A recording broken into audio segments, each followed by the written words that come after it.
Ma yung buntag, maayong buntag, maayong adlaw, sa maayong adlaw sa atong tanan diha sa Visayas ug Mindanao, 'no? Maayong adlaw ninyong tanan. Ug siyempre sa Katagalugan, magandang araw sa ating lahat, 'no? Ah, Magbibigay tayo komento, 'no? Magbibigay tayo ng komento o mga puna, 'no, sa nangyayari sa ating, Senado, 'no?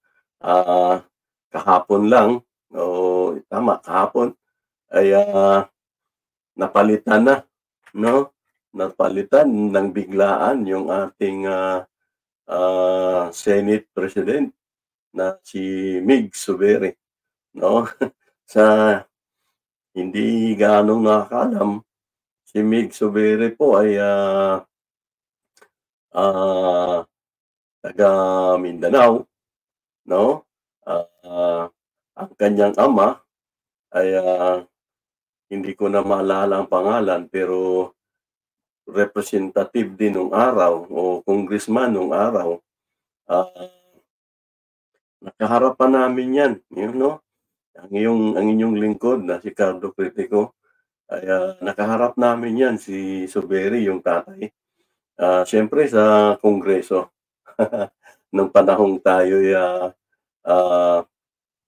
nanghihingi pa ng karagdagang sahod, 'no? Mga, kung hindi ako nagkakamali mga 19 na mahalata yung edad ko nito, pero mga 1990 o 1991 ano, ah, nakaharap namin 'yan sa Congress kasi nga pinaglaban natin yung, across the board nung, 145 o something nga sa tagal ano, hindi ko na masyadong matandaan yung magkano hinihingi namin, 150 ba yun o 120 across the board. So yung panahon na 'yan, wala pang, mga witch board na isang panloloko ng mga, alam niyo na, ng mga nasa negosyo at labor natin, 'no? So dati kasi pupunta ka sa legislative para, ah, mabuksan sa Kongreso tapos dalhin sa Senado hanggang sa ipatupad sa buong bansa, 'no, yung across the board, yung dagdag na sahod. Ang nangyari diyan pagdating yata ng, hindi ko malaman kung yung kay Ramos or kay, Irap, nauso yung wage board, 'no? Bawat rehiyon naglagay na sila ng wage board na yun daw ang magtataga ng sahod. So, yun, karanasan lang natin yun, 'no? Nakaharap natin yung tatay ni Mig Zubiri nung araw. At, ito nga, itong si Zubiri pala naging, congressman din ano, noong 1998. Kung hindi ako nagkamali, 3rd district ng, tawag nito, ng Bukidnon. So, 1998 naging, congressman siya. Tapos 2007, ayun na, tumakbo ng senador at ito ay, nanalo, 'no? So, 2007, 3 years yata yung kanyang ano lang 'no, naabutan. So, hanggang 2011. Tapos, muling tumakbo ng, 2016 at nagpatuloy hanggang 2022. Tapos, nagkaroon yata ng panibagong kasi ilang taon 'yan, 2016 to 2022, 6 years term 'yan, 'di ba? So, ang mga matataas ang nakukuhang boto ay, automatiko yung 12 mula sa una hanggang sa pang-12 ay yan yung umaabot ng 6 years. At yun namang pang-13 hanggang pang-24 yan yung 3 years lang. So, noong, 2016 panalo siya hanggang 2022 tapos nagkaroon ng re-election ng 2022 at, magpahanggang ngayon 2024 is, senator siya. So, yun na, naging ano siya, naging Speaker of the House, ano 'no, naging Senate President siya noong, 2022, 'no? July 25, 2022 naging, Senate President siya. So ito yung pagsimula ng kanyang another 6 years, ano? So parang kung hindi ako nagkamali, mula doon kay Soto, siyempre hanggang Mayo 2022 dahil natapos na yung kanyang termino, nagkaroon ng panibagong halalan sa kay BBM laban kay Lini, tapos for 6 years, ano? Tapos sabay yung mga 6 years na mga senador noon ay sabay nung national election. So nanalo siya. So naging Senate President siya ng July. So panahon na ni BBM. Kasi July 25, 2022. So kung tutusin, halos magdalawang taon siya. 23, 24, magdalawang taon siya bilang Senate President sa July 25, 2024. Pero yun na nga, no, mga kakardo, nasibak, no? Nasibak na agad si Soberi, no? Nasibak na agad. So, halos 2 years, halos 2 years lang siyang pagiging Senate President. So, ang para sa atin, no, tayong mga mamamayan, ito ba yung sibakan diyan o yung pagre-reshuffle sa Kongreso man yan, sa mga committee, sa Senado man yan, mga committee at yung mga kung sa Kongreso, yung Speaker of the House, yung pagpapalit-palit, no? Kung naalala nyo, nagpapalitan sa Speaker sa Kongreso, yung sila Arroyo, yung Lord Velasco ba yun? Si Cayetano, at nung matapos ang eleksyon noong 2022 ay naging Speaker of the House si Martin Romualdez, no? So, lahat sana ng mga pagbabagong yan may ang tao o ang taong bayan ang makinabang. Mapa-Kongreso man yan o mapa-Senado man yan, ano? Ang masama kung ang tandaan natin, tayong mga botante, ano? Tayong mga mamamayan, tayo ang nagluluklok sa kanila. Ngayon, kung magkaroon man ng mga reshuffle dyan, sana ay para sa atin. Pero kung para sa kung sino man yung leader na nakaupo, ay mukhang hindi yun ang gusto nating mangyari, ano? So, sabi ko nga, itong si Soberi, akala daw niya, base sa mga interview, ano, hindi na tayo magpapakita ng mga video clips, no? Kasi ganun din naman, binalita na sa 24 oras, binalita na sa TV Patrol, sa Channel 5, binalita na, halos lahat binalita na. So, isa lang naman ang parang tinutungo ng balita, no? Na tanggal o pinag-initan daw, di umano, hindi nagustuhan yung kanyang pagiging Senate President at sinasabi niya pa na mayroong mga kamay, parang mayroong mga gumagalaw sa taas niya para yun nga mapalitan siya. At may mga sinasabi pa nga na mayroong mga senador na last week daw nagsasabi pa na sa kanya pa rin, pero pagdating daw ng Sunday, nagbago ng isip. Hindi niya na makausap. So, Lunes, kahapon, ayun na. Hindi na nga sumuporta sa kanya at nakakuha ng 14, kung hindi ako nagkamali, no? 14 senator ang nakakuha na kailangan na siyang tanggalin o alisin. At ito yung si Francis Escudero na nga ang pinalit. Sa mga tuwid, may 10 na sa 10 kasi ang alam ko may 8 pa dyan, may 2 pa dyan na nag-abstain. So may 8 na nanatili sa kanya. Pero yung 14, wala na, tuluyan nang nagbago. Kaya nga sa 14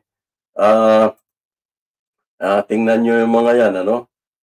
Kung tingnan nyo yung nasa kaliwa, no? Si Tolentino, si Tulfo, si Villar, yung babae, yung nanay, si Jinggoy, si Revilla, si Bato, si Amy, si Risa, si Lawrence, si Angara, si Gatchalian, si Cayetano, si Subere, of course, tapos si Joel Villanueva. Uy, yung isang nagsusuklay ng alam nyo na sa Senado, tapos yung Villar na anak, tapos uy, si Lito Lapid, andyan pa rin. And then si Coco Pimentel, si JB, and then yung nakayuko is si Chase Escudero, and then si Risa, at si Uy, ang isang Uy, ang isang inchik, na si Bongo. Okay, so pinakita ko lang to kasi may nagsasabi na parang sinabi ni Suberi na umaasa siya na siya pa rin ang suportahan ng nakakarami, biglang may mga tumalikod. So, hindi ko naman alam, hindi natin alam kung sinong tumalikod. Pero ang tanong ko lang, katulad nung pinapakita ko, ito kayang si Amy, si Amy si Amy ang pinag-iisipan kong mabuti kung kanino bumoto ito. Kay Escudero ba o yung pagsibak kay Suberi? Kasi kung tutuusin, itong si Amy, lagi itong pumapalag daw, no? Yung drama nito ganun pumapalag sa kanyang kapatid. Lagi itong pumapabor kay Duterte. So, itong si Suberi, para sa inyong lingkod, ewan ko kung kayo ay pareho ng aking mga naobserbaran. Itong si Suberi ay may nakitaan ko ito ng hindi talaga paggalaw laban sa mga ginagawa ni Duterte. Kaya malamang gusto ito ni Amy na manatili. Pero nakakapagtaka kung bumuto siya pabor kay Chis Escudero. Marami pa akong pinagdududahan dito pero sarili kong opinion yun. Si Amy, si Bato, no? Si Bato. Kaya kasi may sinasabi siyang si Suberi, may sinabi siya na pinagmalaki at sinabi pa na suportado kita at suportado ka ng kami 3, 4, 5 ganyan. Pero biglang nawala, no? Yun lang ang ano ko, ang tawag nito, ang gusto kong ikwento, no, sa usapin ng pagboto. Hindi ko na ilalahad sa inyo kung sino pa yung pinagdududahan ko sa mga hindi bumoto daw sa kanya. So ito, nagsabi na siya na naggalit na sa kanya yung nasira lang daw ang kanyang parang kandidatura. No? Nasira, kandidatura ba tawag doon? Parang nasira yung kanyang imahe yan sa loob ng Senado. Naiipit daw siya sa nag-uumpugang 2 bato. No? Yung bato mula sa Marcos Group at yung bato naman mula sa Duterte Group. So, gumigitna lang daw siya, no? Pero yun nga, nagalit daw itong Marcos Group nung pumayag siyang nagpasikat. Nagpasikat si Padilla. Tandaan nyo, nagpasikat minsan to, no? Nagkakagulo na, pinagsisibak na o inaalis na yung SMNI, yung pagkahabol kay Kibuloy, yung mga pinaggagawa ni Kibuloy. Ito, nagpasikat, no? Nagpatawag-tawag pa ng hearing at doon mismo sa hearing, halata namang, excuse me, halata namang pilit niyang binabangon yung hikahos ng SMNI, yung sinusuka na SMNI at ng pinaggagawa ng ni Kibuloy. So, pinalagpas ito ni Suberi. Kaya, kayo, ano sa tingin ninyo? Dapat ba bilang si Senate President? Dapat ba hinayaan niya yon na alam naman natin na talagang kontrobersyal na ang pinagagawa ng ano. Kaya kung para sa atin na simpleng mamamayan, dapat ang Senate President malakas sa makinig, makiramdam sa gusto na ng taong bayan. Hindi yung pumapayag pa siyang pabanguhin uli. Hindi na gusto ng taong bayan itong pinagagawa ng Isiminay. So isang ano niya yon, isang problema niya yon. Tapos, yun, kagustuhan niya yun dahil mukhang may utang na loob siya sa Mindanao, no? Tayo, taga Mindanao punta, pero anak may dili nato gusto, no? Kanang ang atong paglihok, ang atong pagserbisyo ay murag regionalization, no? Murag na ay sa tawag ini patronage ng mga kisyo kababayan, no? Dili tayo nana, no? Hindi tayo ganyan. Kung may kasalanan, kahit kababayan mo pa yan, kababaryo mo, dapat managot sa batas yan. Dapat sibakin yan. Kasi kung may kasalanan, doon tayo dapat lagi mag-usap. Hindi yung ipagtatanggol mo kahit may kasalanan dahil lang sa kapwa mo taga Mindanao. Yun ang mali. So, ano pa ba? Hinayaan niya yon. Tapos ito na naman kay Bato. Pagkatapos nung kay Padilla, ito naman kay Bato. Yung usapin na naman ng kisyo pagkaladkad doon sa drug issue tungkol kay BBM at yung nagsinimula ng mga Duterte sa pulburon hanggang pumasok na sa Senado at si Bato ang naging instrumento, no? So panibagong ano to ni Senate President, no? Panibagong issue sa kanya. So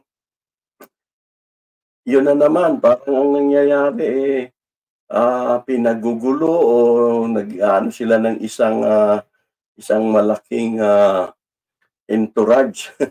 Ano ba sa Tagalog yun, no?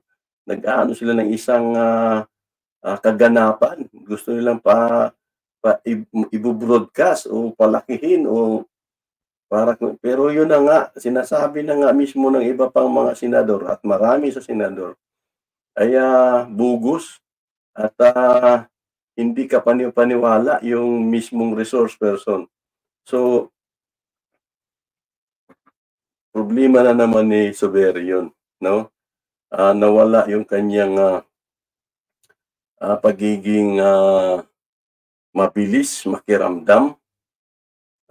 Baka kasi ginagamit lang yung Senado ng pwersang wala naman sa katuturan o wala namang kumbaga hindi naman kapanipaniwala yung mga layunin, no? Tingnan niyo ang nangyari dito sa kay Bato. Hindi na nga malaman kung paano tapusin, no? Kaya nga may isa akong vlog, kung natandaan niyo, may isa akong vlog na para itong yung hearing nitong si Bato ay parang yung kanta nung araw na kanta ni Yoyoy Villami, no? Na Amateur Hour, no? Na nasa lyrics, no, na buntag na lang o umaga na lang yung singing contest nagpatuloy pero hindi na alam kung sino manalo dahil yung mismong judges ay nakatulog na nga daw. Parang itong si Bato, no, nag-hearing pero hindi mo malaman, mali-mali yung mga procedure. Ang daming parang palingki, parang sabungan ng style na nangyari diyan.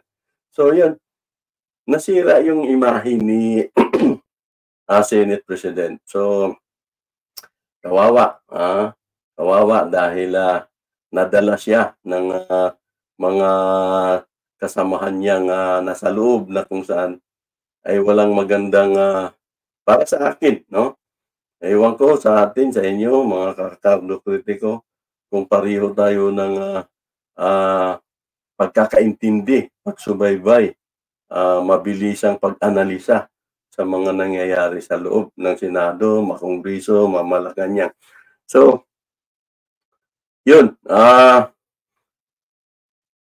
sinasabi niya na ginagawa niya lang daw yun, 2 taon siya mahigit na naging ang mahalaga daw sa kanya ay pinapakita niya na independente ang Senado, hinayaan niya yung ibang kabilang panig, hinahayaan niya rin yung kabilang panig. Pero para sa akin, hindi po. Hindi independente ang paraan ni Zuberi, no? Para sa ako ng taga Mindanao po, pareho niya, no? Ang klarong istorya, hilom lang, lihim nga lang itong si Zuberi, pero para sa sarili kong opinion, siya ay maka-Duterte. Kasi tingnan nyo, 2016, senador na siya, 2007 hanggang 2011. Tapos naging senador ulit ng 2016, 6 years term. So, talagang nasa panahon siya ni Duterte. Pero ang tanong, nagsalita ba to? Nagkaroon ba to ng mga resolusyon o mga Senate proposed bill na mapigilan yung mga extrajudicial killing, no? Magbigay man lang ng comments o opinion laban doon sa maling gawi na yon, maling pangyayari na yon. So wala, tahimik ito. Kaya paano magiging independent ka? Hindi kang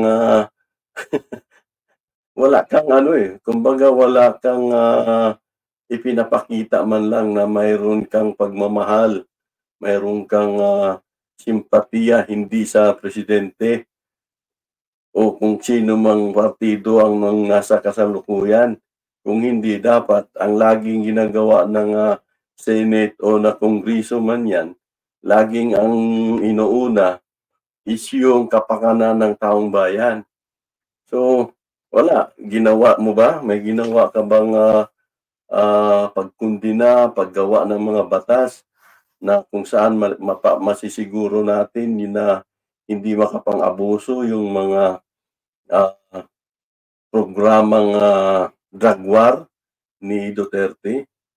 Wala kang ginawang gano'n. So hindi maganda. Para ka rin lang si Soto, no? Wala namang ibang pinaggagawa ni si Soto kung hindi kung sino yung nananalo, doon siya. So ikaw na pumalit, parang gano'n din ang nangyayari.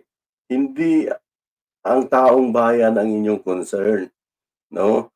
Ang concern nyo parang tahimik lang sa isang tabi, hayaan yung bagong presidente o bagong partido na gawin ang gusto nilang gawin. Saan yung paglilingkod natin sa taong bayan yan? Mga kakardo kritiko, tama ba ako? Saan yung paglilingkod sa taong bayan yan? Ano pang madadagdag natin? Ang nasa palagay ko is hindi rin naman maganda ang kanyang pagpapatakbo at hindi ako sang-ayon na sinasabi niyang pinapakita niya lang daw na independent ang Senado. Independent, umaasa ka sa sa kasalukuyang gobyerno o kasalukuyang liderato. Dapat ang Senado, ang Kongreso ay kikilos base sa interes ng mamamayang Pilipino, hindi ng interes ng mga naging leader, mga naging partido, kung sino yung namumuno ng mga partido. So, yun pa lang ang ngayon ang yun ang para sa akin at isa pang hindi ko napansin ko sa kanya kaya Zuberi nung maghain din ng Senate resolution si Senador Risa Hontiveros na kung saan gusto na nitong dumulog na tayo sa United Nations General Assembly sa pamamagitan ng Department of Foreign Affairs, ay ang natatandaan ko ito ay nung June 19, 2023, no? So last year. Ang natatandaan ko, hindi rin sinuportahan ni Zuberi ito. Samantalang ito ay kapakanan ng mga mangingisdang Pilipino sa ating pangingisda diyan sa teritoryo natin diyan sa West Philippine Sea. So, dito natutulog din ang Senado, no? Sa usapin ng West Philippine Sea na kung saan binarubal ni Duterte, no? Naglabasan na nga ngayon yung gentleman's agreement, no? Naglabasan na yung new model. New model ba yun? Na usapan daw ng WISCOM, no? Ng Western Visayas Command ba yun? No? Ng Philippine Navy at sa pagitan ng ano ng China, yung kanilang ano bang tawag nito, yung nasa kanilang embassy o nasa kanilang embahada. So, naglabasa na yan. Ngayon, ang Senate ni hindi sinuportahan yung hinain ni Senadora Risa Hontiveros. So, wala. Para sa akin, dapat lang masibak. Kahit sino mo po dyan, hanggat hindi, kahit sino mo po dyan, hanggat hindi nagsiservisyo ng totoo sa interes ng taong bayan, ay dapat lang wag manatili o wag maging Senate President, no? Ang gusto nating Senate President ay dapat talaga walang kinikilingang presidente o partido, no? Dapat sa taong bayan tayo maglilingkod. So, yun lang ang isang posisyon ko. Hindi karapat-dapat ang isang Senate President pag mahina makiramdam, patulog-tulog lang sa kangkungan. Sayang din naman kasi yung binibigay naming pasahod sa inyo, no? Mga kardo kritiko, tama ba ako? Sayang yung pera, no? Sayang yung biruin mo, ilang taon na yan, no? At panghuli lang, yan, tingnan nyo, no? Tingnan nyo mga pagmumukha ng mga ito, no? Parang kung minsan, tulad niya, nagkaroon ng balasahan. Parang kahirap na mamili, no? Tama ba ako? Kahirap mamili dyan sa mga yan. Kasi nga, ang kanilang mga karakter, ang kanilang mga pagkatao, ang kanilang mga ano pa ba, personalidad, ang kanilang mga partido, ang kanilang mga pinagdaan ng sitwasyon. Kaya nasukat na ang kanilang mga pagkatao, no? Kaya ang hirap ng kumuha diyan ng isang matino. Alam niyo ba 'yon? Ang hirap ng kumuha diyan ng isang matino. Mahirap kunin yung mga tulad ni Jinggoy, Revilla, Tolentino, Bato, Bongo, Padilla, Gatchalian, Villanueva, no? Ilan lang naman kasi ang talagang ano diyan, yung mga dalawang bilyar naman mahirap din ipagkatiwala, no? Kasi may vested interest yung mga yan no? Naging senador lang at maraming senador natin na nanalo lang dahil sa kasikatan. Pero mahirap ipagkatiwala yung posisyong Senate President. Kaya wala tayong magawa. So ito ang bagong Senate President ngayon. Bantayan natin. Tingnan natin kasi kung hindi ako nagkamali, excuse me, ang tatay nito ay sa Macamarcos. Kung hindi ako nagkamali, Escudero, yung mababang tao. Hindi ko malaman kung senador yun o congressman yun, Pero panahon ni Ferdinand Marcos sa politiko na rin ang tatay nito, no? So, tingnan natin kung ano ang mangyayari sa Senate bilang siya yung Senate President. Sana wag niya lang, Bicol, 'no? Bicol ito, Camarines ba o Camsur o sa Norte, hindi ko matandaan ano. Pero Bicol ito, si, Chis Escudero. So, yun lang ang gusto kong ipahiwatig, ah. Pinakita ko lang yung mga alam ko, ang mga nangyari nung panahon ni Suberi, yung hindi ko pagkagusto. Yun, may naalala pa nga ako, eh. Isa sa pinagmalaki ni, Suberi na sa usapin daw ng sahod. Ito nga, kailan lang, 'di ba? Kung naalala niyo, Enero lang yata yun o Pebrero, may pinasa silang, batas o resolution bill o panukalang batas pa lang yata ano, na hindi rin pinag-usapan, naputol na, 'no? Kaya wag niyang sabihin na, maalala siya ng mga labor sector o ng mga manggagawang Pilipino dahil sa kaniyang, ipinanukalang batas sa pagdagdag ng sahod, ah. Hindi pa po nangyari, 'no? Sinabi lang na approve na yung 100 pero hanggang Senate ano pa lang 'yan, proposal pa lang 'yan. Dapat niyan madala pa sa Kongreso bago matikman ng tao 'pag naisabatas na. Across the board 'yan, eh. So, talagang wala pa. Kaya 'wag mong sabihin na, maalaala ka ng tao dahil nakinabang na sila.